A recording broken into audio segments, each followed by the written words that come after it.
La Communauté missionnaire chrétienne internationale, ou CMCI, est le débordement du ministère apostolique du professeur Zacharias Tanifomum, leader fondateur de ce mouvement.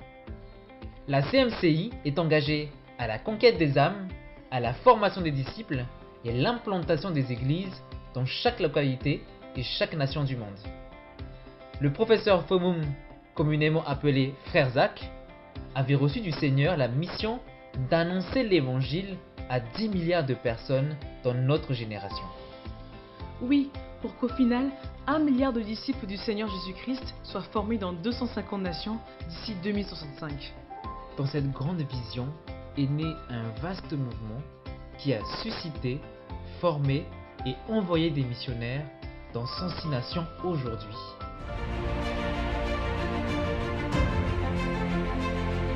Décembre 2019, l'État camerounais est en train d'accueillir l'un des plus grands rassemblements mondiaux qu'il n'ait jamais connu. 25 000 personnes, 110 nations différentes. Un slogan qu'on entend dans les rues. Koumé 2019, la Convention mondiale. Il s'agit de la 3e Convention mondiale de la CMCI.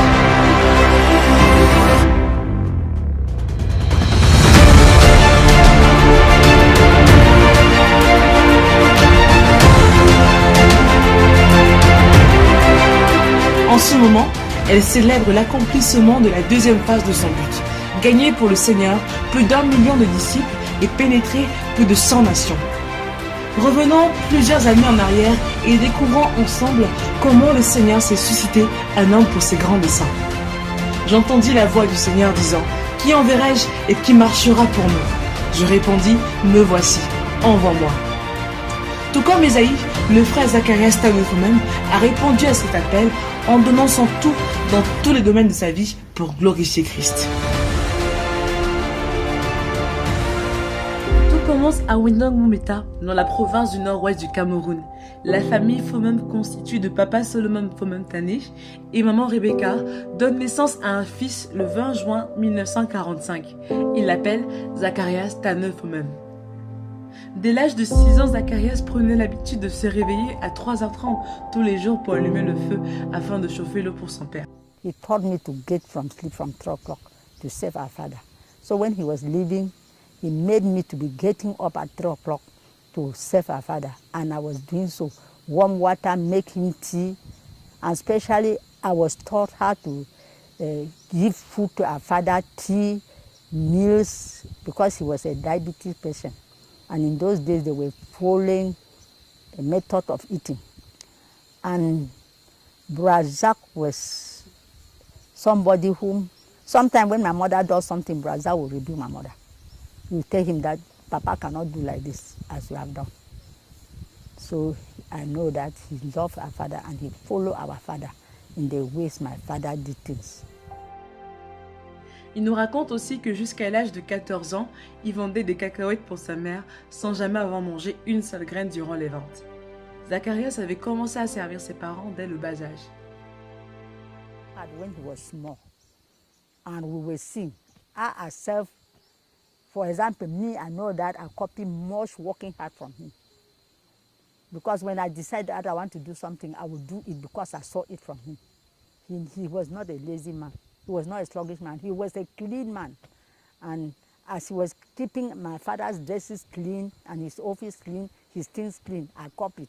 When he left, I was keeping them clean too. And I always made my father too happy, as he too used to make my father happy. Because when my father is coming from a trip, he will run and go and catch my father, take the bag. So when my father too will go, and when he's coming, I will run and catch him. Serait-ce dû à ses disciplines et à cette intégrité que ce garçon qui, plus tard, sera connu sous le nom de Frère Zach, tiendrait l'un des secrets de sa réussite? À l'âge de 7 ans, ses parents l'ont inscrit à l'école primaire presbytérienne de Winnenboom, en classe Infant 1, avant de déménager pour Niansoso, où il est inscrit en classe de Standard 1. En 1956, la vie du jeune Zacharias connaît un tournant majeur et déterminant. À l'âge de 11 ans, il reçoit le Seigneur Jésus-Christ au travers d'un traité. Quelqu'un est mort pour toi. Durant les 3 ans qui suivent sa conversion, il finit 2 fois sa Bible entièrement. À 13 ans, le jeune Zacharias avait pour centre d'intérêt le football. Il était d'ailleurs devenu l'un des meilleurs gardiens de l'équipe de foot d'Andek. Mais ses parents ne lui ont pas permis de participer à un match important auquel il aurait voulu désespérément prendre part. C'était en réalité Dieu qui commençait à traiter avec son moi. Le couple Fomum n'imaginait sûrement pas qu'à cet âge-là, leur éducation stricte et sévère contribuerait à produire un homme dont la discipline deviendra sa seconde nature et l'amènera par la puissance du Seigneur Jésus. Poursuivant ses cours au Cameroun Protestant College Bali pendant 3 ans, il a réussi à décrocher une bourse de gouvernement pour poursuivre ses études au CPC Bali. On l'introduit alors à un groupe de croyants avec qui il sortait hebdomadairement pour évangéliser tous les dimanches. C'est peut-être ici que l'étincelle du fardeau pour les âmes périssantes est allumée en ce jeune garçon de 15 ans. Elle ne s'est jamais d'ailleurs éteinte et n'a fait que davantage s'accroître pour l'embraser jusqu'à le consumer totalement au fil des années. Au lycée, il est devenu chargé de la bibliothèque, des cours du soir et de l'information. C'est en 1964 qu'il réussit l'examen d'entrée au Collège des Arts, de la Science et de la Technologie du Cameroun, à Bambili. Il y fait la rencontre de Priskazaï Fokab, qui plus tard deviendra son épouse. À 21 ans, Zacharias a obtenu son General Certificate of Education Advanced Level et a été admis à l'université de Fora Bay, à Sierra Leone. C'est ainsi qu'en septembre 1966, afin d'obtenir une licence en sciences, il effectue un voyage vers la Sierra Leone. Puis, seulement 4 jours après son arrivée, Zacharias a expérimenté la vraie repentance et s'est consacré au Seigneur et à son service. D'ailleurs, comme produit tangible de cette vraie repentance, en 1 an, il a achevé la lecture de 50 livres sur la foi chrétienne. Il est élu secrétaire général de la Bible Study Union de l'université de Fora Bay. Il s'implique tellement qu'il devient secrétaire général de la Christian Union, un mouvement de jeunes chrétiens étudiants. En parallèle dans ses études, l'excellence académique est visible. Durant sa 2e année d'études en chimie organique, il a reçu le prix de May and Baker Prize Excellency à Sierra Leone. Il a obtenu en 1969 la licence avec mention excellente à l'université de Fora Bay. Par la suite, il s'envole alors pour Makerere en Ouganda afin de poursuivre ses études post-universitaires à l'université de Kampala. Le 24 octobre 1970, après un temps considérable investi dans la prière et le jeûne, le Seigneur lui a fait grâce de faire descendre son Saint-Esprit sur lui. Il avait alors 25 ans quand il a reçu son baptême dans le Saint-Esprit. S'ensuivait ainsi le début d'une période d'évangélisation active, sillonnant les rues de Kampala, mais également en réalisant des excursions hors de la ville pendant plus de 5 ans, tous les week-ends.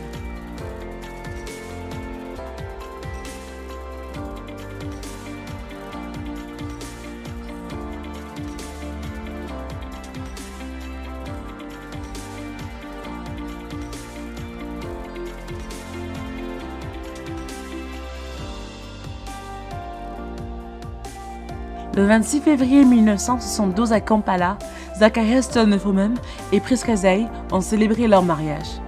Puis, le 14 décembre 1972, le Seigneur les a bénis avec leur premier enfant, Ruth Angom.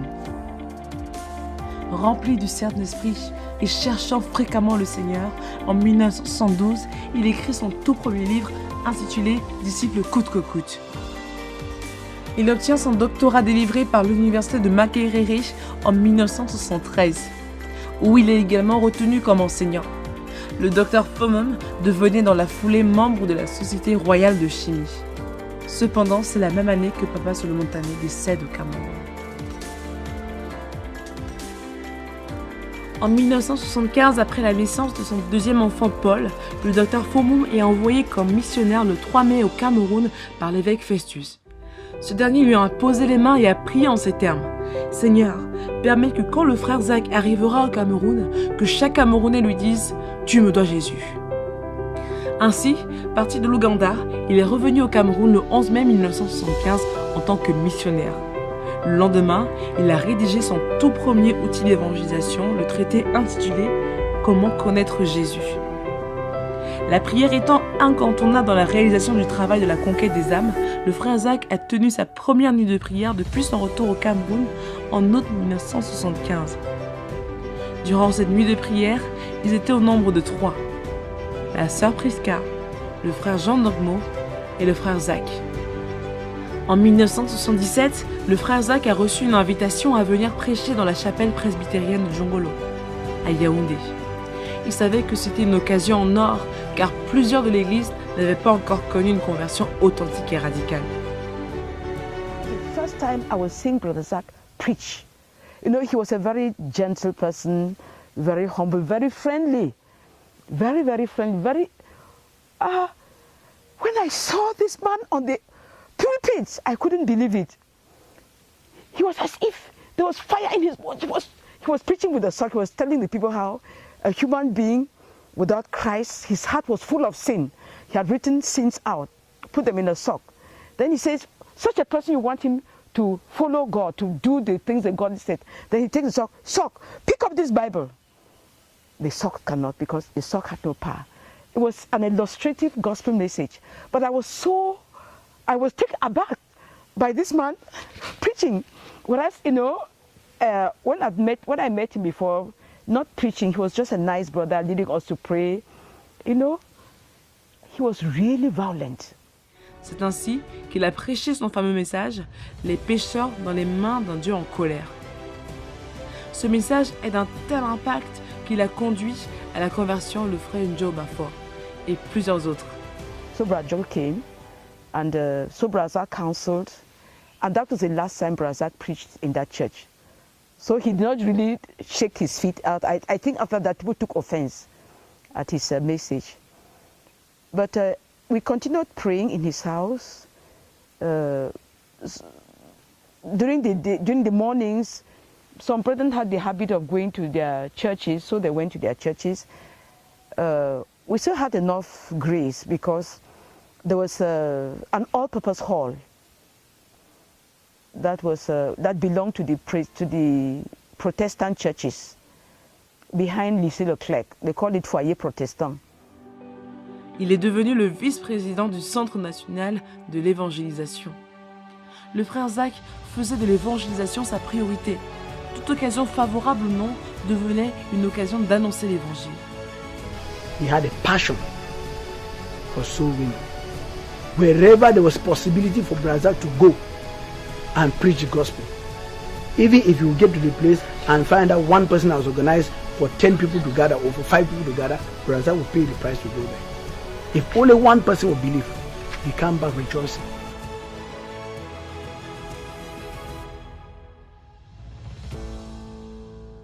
D'ailleurs, en 1978, pendant toute une semaine, au stade de Bamenda, le frère Zach tenait la fameuse croisade qui lui a valu d'être à la première page de la Cameroun Tribune, la presse nationale, sous le titre « Tornade miraculeuse de l'évangile frappe Bamenda ».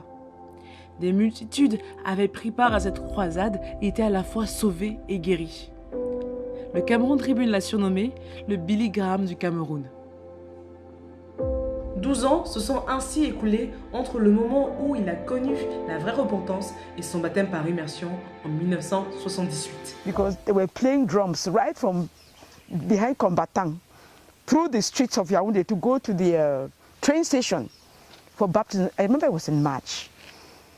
And the water was filthy, very filthy. But the desperate desire to be baptized.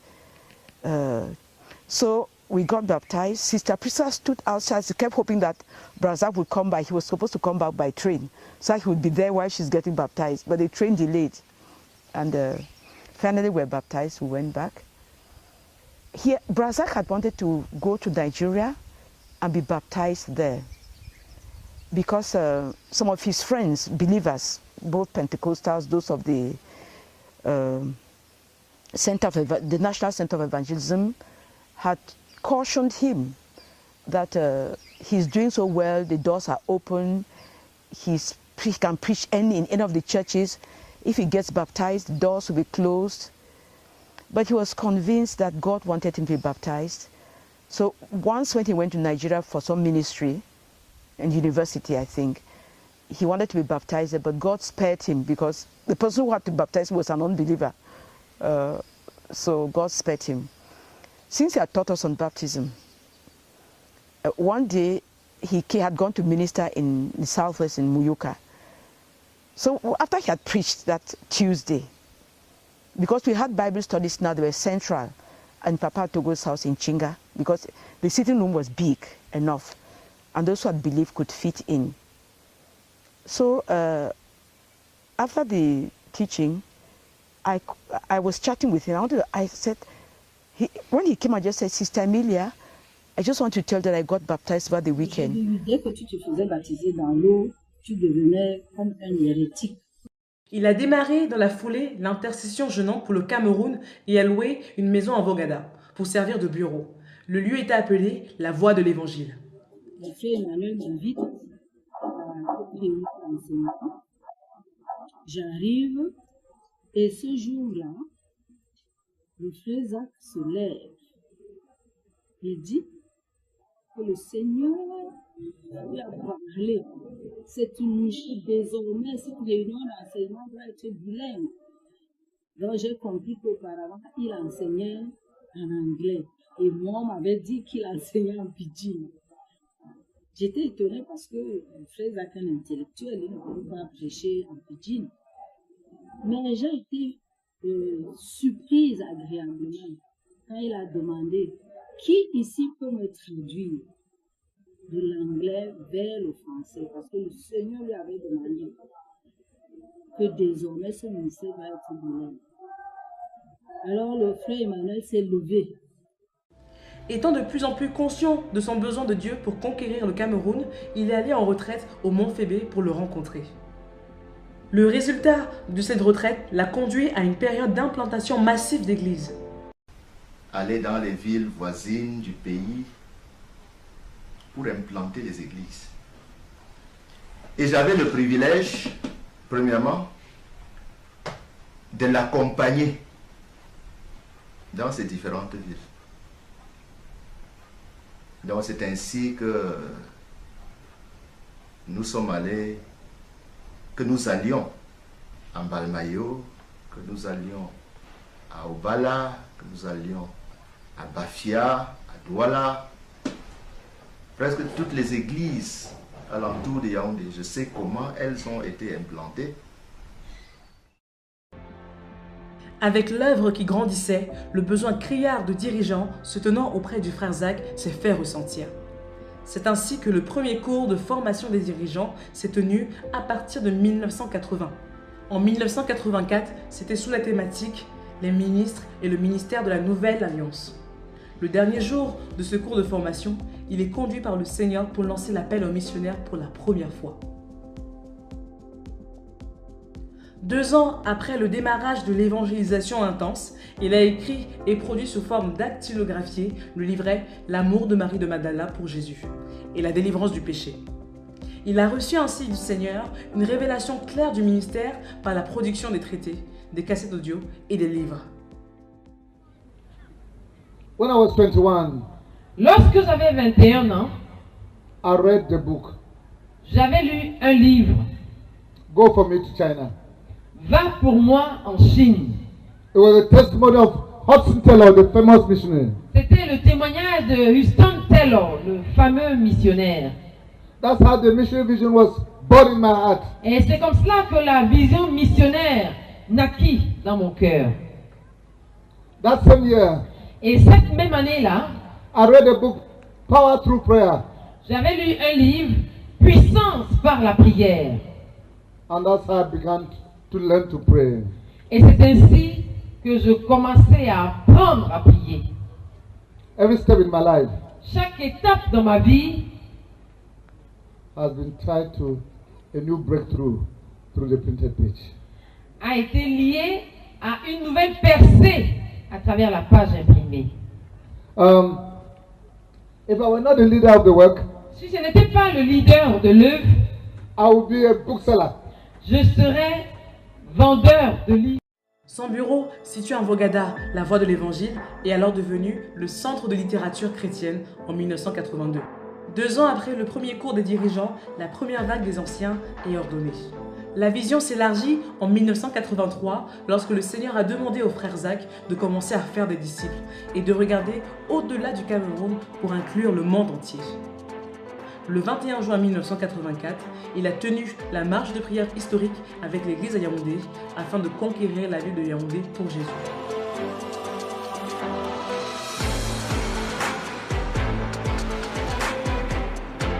En 1986, le frère Zach commença à se retirer en Collison, dans la ville de Yaoundé, afin de prendre des retraites personnelles pour chercher Dieu. Il a effectué 26 week-ends de retraite personnelle pendant lesquels il passait 72 heures seul avec Dieu. Et il priait avec l'Église durant 22 réunions de prière. L'œuvre a connu une deuxième secousse lorsque le frère Zach a donné sa lettre de démission aux dirigeants du plein évangile, parce qu'il ne pouvait pas compromettre le message que le Seigneur lui a donné sur la délivrance des démons et la formation des disciples. After we left the Full Gospel Mission, groups of disciples were meeting, and we had to meet in a discreet way since there were so many threats, how they would take us and throw us in jail. And some of the brethren decided to stay with the Full Gospel leaders so that they could fellowship undercover. They didn't want to take the risk of being what they called underground church. They nicknamed us at this time the underground church, or the church of the disciples. So we'd arrange meetings and pass word around. Weekends of teaching, Brazak would meet with us in one of the homes and teach a group of people. Ensuite, le Seigneur a appelé le frère Zach au Longin. Le 21 juin 1986, il effectue sa première tentative de jeûner 40 jours, en ne buvant que de l'eau. Cela a duré 15 jours.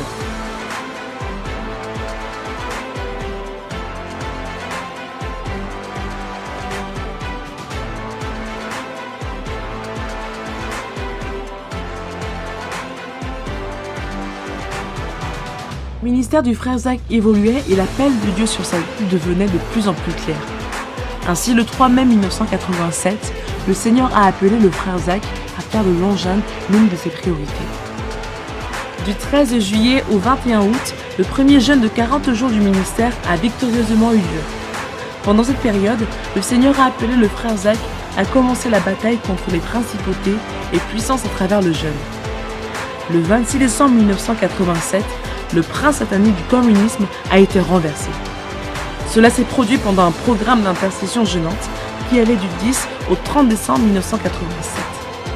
Dès lors, jeûne après jeûne, le Seigneur a conduit le frère Zach à renverser les princes sataniques. Dès 1989, l'œuvre missionnaire du frère Zach s'étend à l'international. Du 26 juillet au 4 septembre, le frère Zach a voyagé durant 42 jours dans 7 nations et 3 continents. Il a visité l'Ouganda, le Kenya, l'Inde, Israël, l'Espagne, la France et la Côte d'Ivoire. En août, il entre en Inde pour la première fois et à Jérusalem.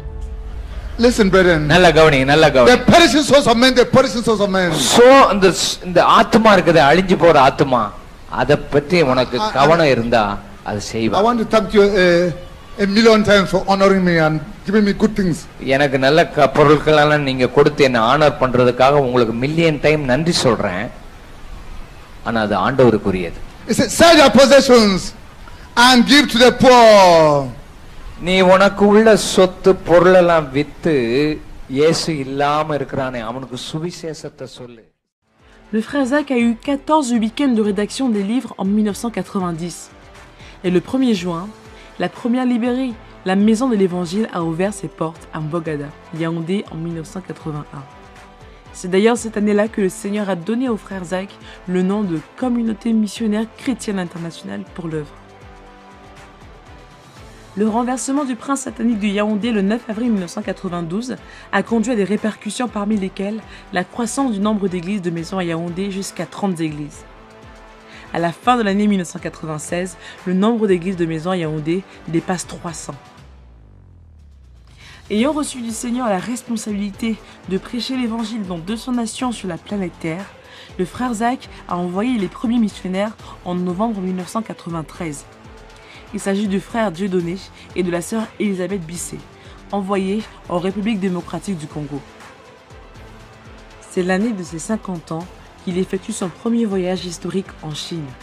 Au fil du temps, le frère Zach se concentrait davantage sur la tâche à laquelle le Seigneur l'avait appelé, à savoir le renversement des principautés et des puissances. Ainsi, le 27 septembre 1997, le prince satanique de Douala a été renversé. À la suite de cela, il a effectué 2 marches de prière historiques de 30 et de 20 km chacune dans la ville de Douala pour la posséder pour Christ. Dans le but de précipiter l'accomplissement du but de la phase 1 du ministère, le frère Zach a pris un jeûne de 40 jours en 1998 et quelques mois après, la première convention mondiale a eu lieu à Lagos, au Nigeria, du 16 au 25 novembre sur le thème « Jésus, notre modèle ». Après cette convention, plusieurs portes ont été ouvertes dans le monde arabe et en Afrique. Et en 1999, le nombre de croyants dans l'œuvre était déjà à 35 000 disciples et avec des églises dans 37 pays sur 5 continents. À partir de 2000, des missionnaires internationaux ont été de plus en plus envoyés. L'œuvre ayant eu des extensions et des expansions, il y avait une nécessité d'investir beaucoup plus de volume de prière. C'est ainsi que le frère Zach organisa 4 sièges de prière de 24 à 96 heures et 9 sessions de formation sur la prière en 2001. Le 7 juin 2002, le prince satanique du Cameroun a été renversé. Et la deuxième convention mondiale de la CMCI s'est déroulée à Lagos, au Nigeria, en décembre 2002. 2 ans après cette convention, le frère Zach a pris une retraite de 10 jours en Chine, durant laquelle il a reçu du Seigneur que le site permanent pour le quartier général international de la CMCI serait à Koumé-Bertois, au Cameroun. Une retraite a été suivie d'un jeûne de 7 jours pour démanteler le prince satanique du communisme chinois, du 8 au 14 mars 2004, et la victoire avait été remportée. Zach a pris une retraite historique de 10 jours à Varanasi, en Inde, en avril 2005, pour initier le conflit contre les 3 armées de méchanceté, à savoir celui de l'hindouisme, du bouddhisme et du malsi. Ces grands progrès spirituels ont accompagné l'excellence professionnelle. En effet, en 2005, le frère Zach a obtenu le titre de Doctor of Science par l'université Durham en Grande-Bretagne. En 2005, il a fait construire la première maison au quartier général et l'a dédicacée pour être la maison de prière de Bertois pour toutes les nations. De plus, la radio Voice of the Cross a commencé à émettre le 24 janvier 2005. Par ailleurs, le frère Zach et Maman Priska ont commencé à investir 100% de tous leurs revenus ainsi que leurs dons financiers au Seigneur en 2006. Le frère Zach était assurément engagé de tout son être à la conquête du monde. L'année 2007 a marqué la fin de la phase 1 et le lancement de la phase 2 de l'œuvre. En effet, le frère Zach a eu une retraite de prière de 21 jours en Australie pour présenter au Seigneur le compte rendu de la phase 1.